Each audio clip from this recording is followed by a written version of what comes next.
Hey everybody, so today we are doing a sim speed build, but we're not doing our normal chatty voiceover sort of thing. Today I wanted to do my part 2 to the Conjuring video, so if you haven't seen part 1, you can go back and look at it. Is the Conjuring house making people crazy? Or something like that. And this is part 2 where we do a speed build, building the house, recreating it so you can like see it properly, and we are also going into the Norma Sutcliffe letter that I referenced in the first video.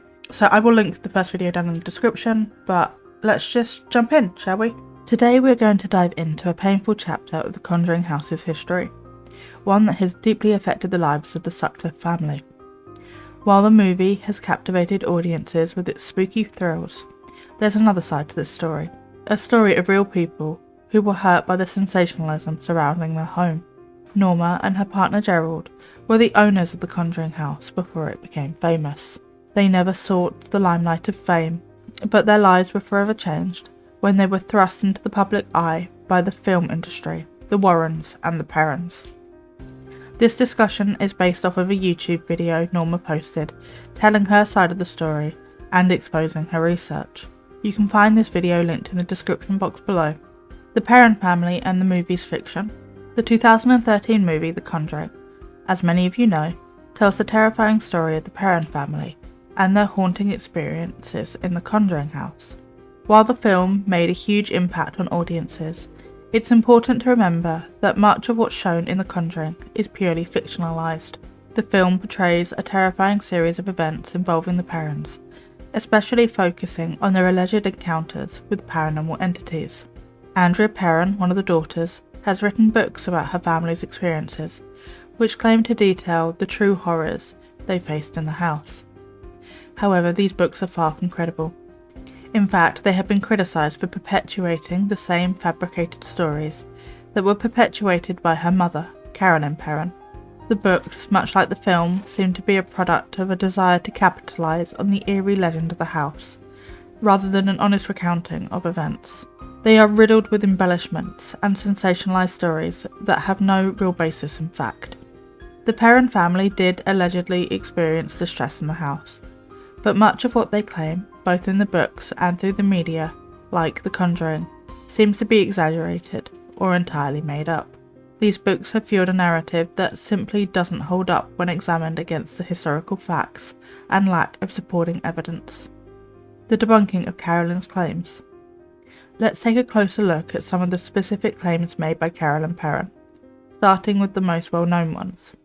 Carolyn claimed that 2 people had hung themselves in the barn on the property, but there's no evidence to support it. No historical records or investigations have found any signs of hangings on the property. While tragic events do happen in history, there's no record of any suicides or murders occurring in the house during the Perrons' time there, or at any point in the house's history. The most infamous claim of all is the story of Bathsheba Sherman, the supposed witch who killed a child. Between Carolyn and the Warrens, they crafted a narrative that the movie took and ran with. Bathsheba is depicted as a malevolent figure who cursed the house, leading to tragedy. But historical records paint an entirely different picture. Bathsheba was a real person who died of a stroke in 1885, and there's no evidence that she was involved in witchcraft or any child's death. The idea that she was a witch appears to be a baseless fabrication, likely made up to add a supernatural villain to the story. We'll get back to Bathsheba later. Other claims, such as the supposed murder of Prudence Arnold, the suicide of John and Susan Arnold, and the drowning of the Baker boys, are also entirely fabricated. There's no historical documentation supporting any of these events, and they seem to be inventions meant to bolster the idea of a haunted house. What's even more revealing is that the Kenyon family, who lived in the house before the Perrons, left behind letters stating that they never experienced any paranormal activity and that the house is not haunted.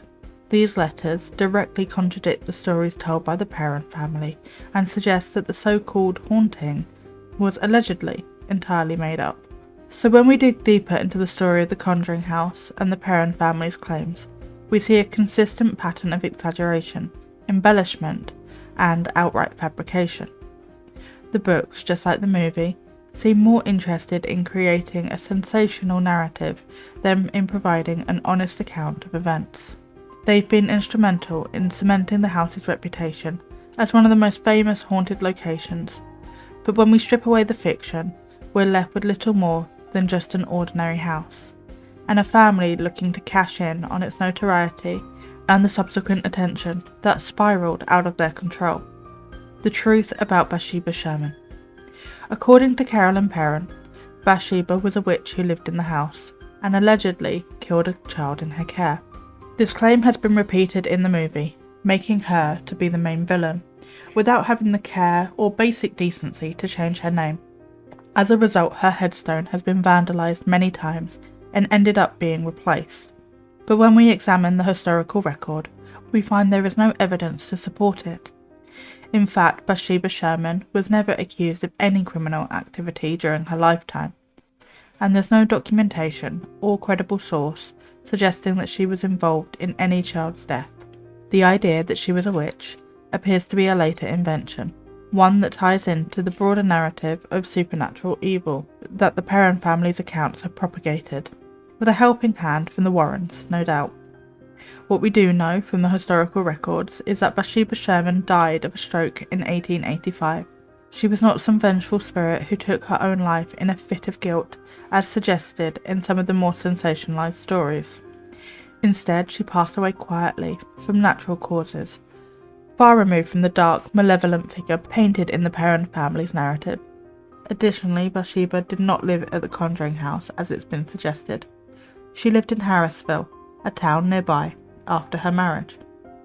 This fact alone challenges the notion that she could have been a frequent presence in the house, let alone a malevolent one. It's also worth noting that Bathsheba's burial was conducted by a Baptist minister, which is hardly the kind of grim, cursed end one would expect for a so-called witch who supposedly murdered a child. Her burial was respectful and fitting, a far cry from the dark and sinister fate that is often attributed to her in ghost stories. Despite the lack of evidence, the tale of Bathsheba Sherman's supposed witchcraft and murderous intent has persisted, largely because it adds a sensational and eerie element to the story of the Conjuring house. But when we look at the facts, when we strip away the embellishments and the exaggerations, we see a very different story. Bathsheba Sherman was not a malevolent figure as she's made out to be. Instead, she's become another victim in the myths surrounding the Conjuring house. The involvement of the Warrens. The Warrens, Ed and Lorraine, are infamous for their involvement in many high-profile paranormal investigations, and their role in the Conjuring house case is no different. However, their methods and claims have often been met with increasing skepticism over the years, particularly as their practices became more widely scrutinised. While they certainly gained fame for their involvement in the Perron's family haunting, their actions weren't immune from criticism. The Warrens didn't just investigate the Perron family's experience in the Conjuring house, they turned it into a spectacle. They played a central role in shaping the Perron story into something that was not only marketable, but also helped them propel themselves into the public spotlight. Unfortunately, this came at the expense of the very people who were living through the alleged hauntings. While the Warrens presented themselves as the saviours of the Perron family, the reality was much murkier. By sensationalising the haunting, they exposed the family to greater public attention, scrutiny, and even outcast them socially, compounding their issues in their home rather than alleviating it. But the involvement of the Warrens in the Conjuring house was not an isolated incident. Throughout their careers, they became known for their ability to turn even the most dubious paranormal claims into public spectacles. Their track record is riddled with questionable cases, most of which, if not all, have since been debunked. Take the Amityville horror case, for example. Much of what the Warrens claimed about the haunting has been thoroughly discredited over time. The author of the Amityville Horror, a key figure in the case, later admitted that parts of the story had been fabricated. This revelation cast a long shadow over the Warrens' credibility, and yet they continued to profit from the spectacle. The same can be seen in the Warrens' involvement in other well-known cases, such as the Smile haunting, and The Haunting in Connecticut. Both of these cases were highly sensationalised, with the Warrens often amplifying the terror for the sake of media attention. However, as time went on, many of the claims they made were found to be unsubstantiated, and their involvement was called into question. Despite this, the Warrens' reputation as the go-to paranormal investigators remained largely intact, helping them build their brand further. Perhaps most disturbingly, the Warrens were not always concerned with the welfare of the families they investigated. Time and time again, they exposed the families involved to public scrutiny, ridicule, and even threats, all in the name of publicity. This was true for the parents, whose experiences in the Conjuring house were thrust into the limelight for the sake of the Warrens' growing fame. The focus wasn't necessarily on providing real help or support to the families, but maximising on media attention and ensuring that their own brand remained relevant. In the end, the Warrens' involvement in the Conjuring house, like so many other cases, was about much more than helping those in need. It was about turning tragedy into a spectacle, where the real suffering of the families involved, normally with serious mental or physical health issues, and sometimes a combination of the two, took a back seat to the Warrens' desire for fame and recognition. The video controversy, unwanted attention. Another painful chapter in the saga occurred when Andrea Perron approached Norma to create a video based on Norma's experiences in the house. Norma agreed under the impression that the video would be for private use only. During the conversation, Andrea was misleading, trying to get Norma to admit that the house was haunted. Because Norma believed the video was for private, and Andrea already knew her true viewpoints, she didn't feel the need to explain or correct anything during the recording. However, this trust was betrayed when the video was uploaded to YouTube without Norma's consent. Suddenly, Norma's name and home were publicly tied to the Conjuring legacy. When Norma discovered the video had been made public, she told Andrea to take it down, and Andrea complied. However, when Andrea later found out that Norma was researching the house's official history, she re-uploaded the video without Norma's permission. The video went viral, reaching a wide audience and drawing even more unwanted attention to the Sutcliffe's property. While based on the Perron family's claims, the Conjuring movie was bound to impact the lives of Norma and Gerald. Andrea Perron was actively involved in the production. She or the studio could have reached out and at least warned Norma about the movie's impending release. Instead, Andrea chose not to inform Norma and, in fact, misled her, pretending she wasn't involved in the film's development. This betrayal of trust hurt even more because Andrea had claimed that she would always look out for Norma and her family, but in reality, she actively deceived them, leaving Norma to face the fallout alone. The impact on Norma Sutcliffe and Gerald Helfrich. Now let's talk about the real victims here, Norma and her husband Gerald, the owners of the Conjuring house. When The Conjuring was released, the Sutcliffes were thrust into an unwanted spotlight. Their quiet private life was shattered. Their home, once a place of peace, became a pilgrimage site for paranormal fans and thrill seekers hoping to experience what had been sensationalized on screen. At the time, Norma was recovering from spinal surgery and was struggling with severe back pain and nerve issues. She had little bandwidth to handle what came next. The first sign of trouble was two people driving down their driveway, walking the property and taking photos without permission. Despite 25 years of peaceful living, Norma realised her privacy was gone. It only got worse. Cars arrived daily, some blocking traffic, others trespassing, sometimes even at night. The police were called repeatedly, but the problem persisted. Norma, needing rest, had to risk her health confronting trespassers because even posted signs didn't deter them. Things escalated when a neighbour told Norma that people had been on the property with flashlights after midnight. It became clear that they were being stalked. Norma started watching the windows day and night. They lost sleep, staying up to 2 or 3 a.m, and Norma no longer felt safe sitting on her porch. The situation grew more disturbing when Norma began watching interviews about the Perrons and the movie. She realised that false stories were being spread, and her personal information, name, address, phone number, had been made public. Strangers posted photos of her property online, researched town records, and pinpointed the house on Google Earth. Trespassers filmed themselves ignoring the no trespassing signs, mocking the home for internet clout. One video of someone placing a movie prop doll gained over 600,000 views. Harassment intensified. They received threatening messages and middle-of-the-night phone calls. Their metal fencing was torn down multiple times. Chains and ropes they had installed across the driveway were cut. Friends volunteered to sit in their cars overnight, ready to call the police if needed. And winter brought no break. Even at 9 degrees Fahrenheit on Christmas, teens were found trespassing. Norma once had a physical confrontation with a man who refused to leave, even bringing his child with him. Respect for the Sutcliffe's privacy and safety was non-existent. They began documenting license plates, finding visitors from New York, New Jersey, Pennsylvania, Delaware, Minnesota, Utah, and more. Neighbours tried to help by calling the police when they spotted trespassers. Despite these efforts, the anxiety never went away. One day, Gerald, who had a heart condition, was nearly hit when a car honked relentlessly behind him as he walked to the mailbox. The harassment wasn't confined to their property either. Locals at the post office and library were questioned about the house.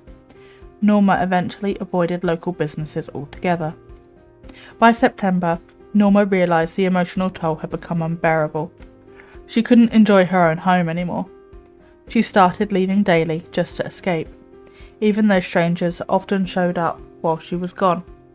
Some apologised once they realised the extent of the harm, but the damage was already done.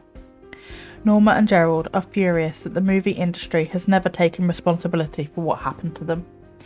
Their home, a place of natural beauty and historical value, has been twisted into a symbol of darkness and fear. And that's not what it was to them. The constant trespassing left deep scars. Thankfully, they no longer had animals or the childcare program. Norma shudders to think what might have happened if they had. One small bright spot was that former students from the childcare program reached out, expressing anger over how Norma and Gerald had been treated, and reminded them of the positive impact they had made. Still, the damage is lasting. The spectre of intrusion will never fully go away, haunting not just them but any future owners. Selling the house felt impossible, not because of any ghost stories, but because of the real and ongoing threats to their safety. If they could have, they would have donated it to a historical society, with the condition that they never let it be used for paranormal investigations, or turned into a spectacle again. The lasting damage. In the end, what happened to Norma and Gerald wasn't about their story. It was about being pulled into someone else's. Their lives were disrupted by people who exploited their privacy, tying them to a narrative they never asked for. While the parents' experiences with the house were the focus of the movie, it was Norma and Gerald who bore the brunt of the consequences. Their home, their name, and their lives were dragged into a story they never consented to. Despite Andrea Perron's claims of wanting to protect Norma, she betrayed that trust time and time again. Sutcliffes didn't ask to be part of this infamous legacy.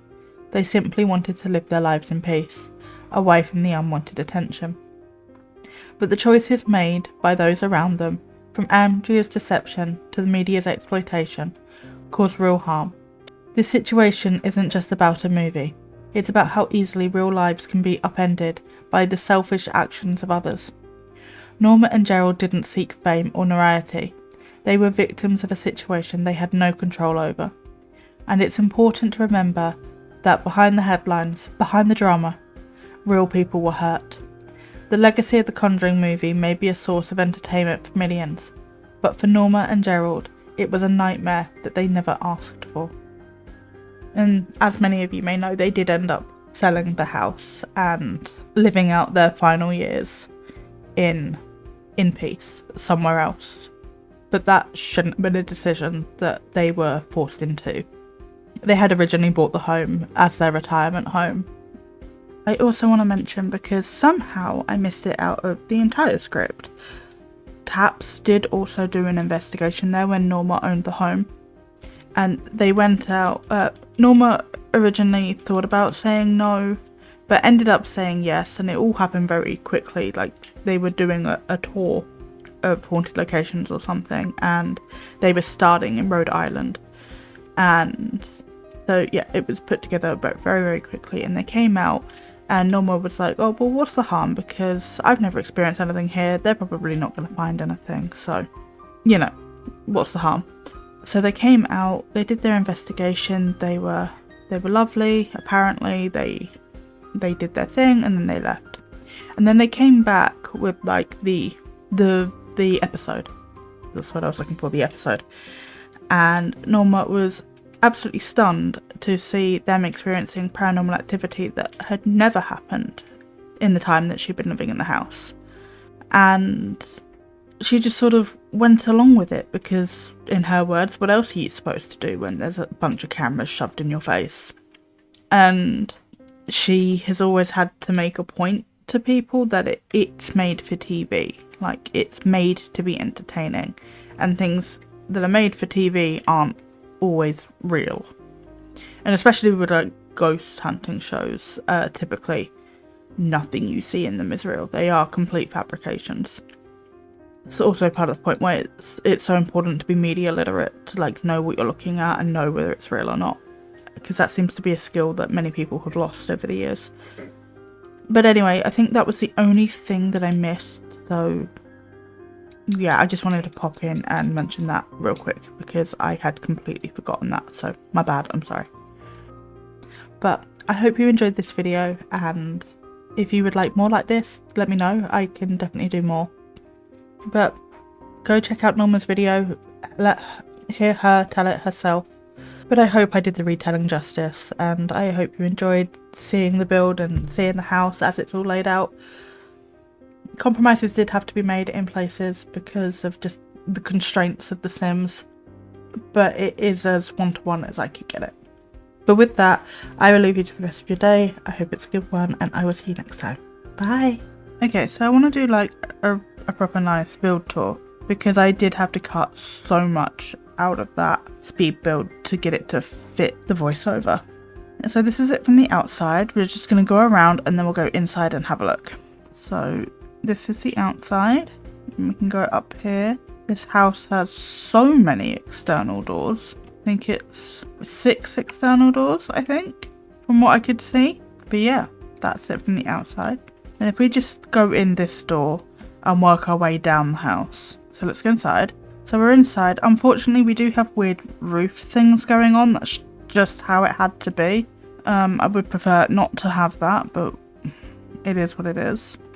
But we have this sitting room, and then that black door is just a cupboard. This is a downstairs bathroom. Nothing special, just a toilet, really. And then this is just, I don't know what's in here. There's just a door there. I'm assuming it's some sort of storage cupboard. Right, now I've had to go through and fix like half the build because it deleted all of my ceilings. We still have this weird situation going on in here. That's just how it is. But I think I have fixed the rest of it.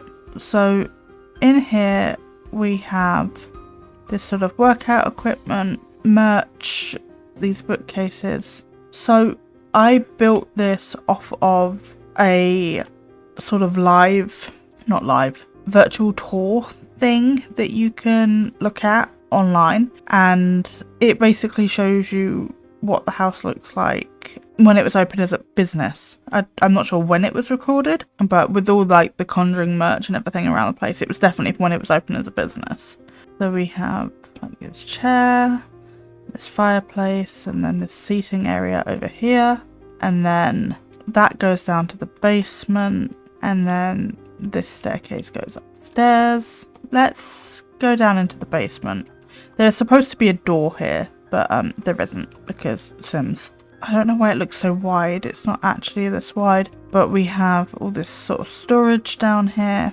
We have, it looks very wide. It is, I swear it's not this wide. We have the sort of seance room, something sticking through the wall. No, like everything's vanished. Where is everything? I'm going to tour the basement like this. I cannot. Yeah, it's just sort of clutter room. in here, and I'm not convinced this is right, but it's as like correct as I could get it from what I could figure out. So if we come up this set of stairs now, so this set of stairs brings us out, I think, into this bathroom. So we just have a shower, a sink. You might, if you're downloading this house, you might want to delete the mirrors that face each other because that will probably make your game lag. But we have this vanity situation, and then if we come out here, this door goes into the kitchen but it's blocked, and then we have this dining room. And where's my oh my god, where's my kitchen? Oh, the actual Conjuring house may not be haunted, but this fucking build is. So yes, we have this kitchen in here. It's actually quite a nice kitchen. I actually kind of like this. So yeah, we come back out into the dining room. You can see it properly. And then we will come down here. And then this is like another entrance. I don't know which one they use as the main entrance. I was going to say, is my staircase gone? No, it hasn't. But that goes upstairs. We will come back to that. And then we have this sort of more green room in here. And then that unit there is actually built in, but I couldn't do that, so vibes. And then through here, I have a feeling this used to be 2 rooms at one point, but they knocked the partition wall out. But this is a nice little sort of library officey kind of nook, and I really do like this. And I think that door goes through that there. That door's a bit funky in The Sims because obviously of how we had to do it. But yeah, so let's head upstairs, and we have, where are my lights? Okay, so now we've actually got a light in here. This is one of the bedrooms. I don't know what to say about it really. It looks very bland in The Sims. It doesn't look this bland in real life. I don't know whether it's just because like it looks more run down in The Sims, more run down in real life, or what it is. But it's very sort of sparse and put together in The Sims, which isn't all that accurate. It's a very cluttered house. And then in here, this is sort of like a storage hanging wardrobe area. So I just put like the rack and a suitcase there. And then this room, I'm not sure what's through those doors. In here, it's nothing because it goes into the roof. I'm assuming it's like storage or something. But this is what this room looks like, and it's just like a load of chairs. This is apparently the bed that levitated, because we all believe that, which is probably why there's so many chairs in here. And then coming through to this room, we have some dressers. This weird half wall situation because we can't actually put a wall there because of the roof. And then these beds in here. And then this, it goes into the crawl space, but obviously there's nothing actually in there for us. But that's just like a little storage cupboard thing. And then if we just go back down the stairs, we are back in the main space. So thank you so much for hanging out with me. My tours are not normally that chaotic. I don't know what is up with this build specifically. I'm gonna resave it to my library fixed. Hopefully it stays that way because it was definitely okay when I uploaded it in the first place. And now it's very much not okay, and I don't know what happened. But yeah, so I hope you enjoyed taking a walk through the Conjuring house with me, and I hope you will check out Norma's video because I think it's really important to like hear her side of it, considering she was living here when everything imploded on itself through no fault of her own. But yeah, this is a really interesting and iconic looking house, and I did the best I could with it within the constraints of the game. But if you have anything else that you would like me to build, like I'm more than happy to do another haunted house or anything from any fandoms or anything like that, just let me know. But with that, I will leave you to the rest of your day. I hope it's a good one, and I will see you next time. Bye!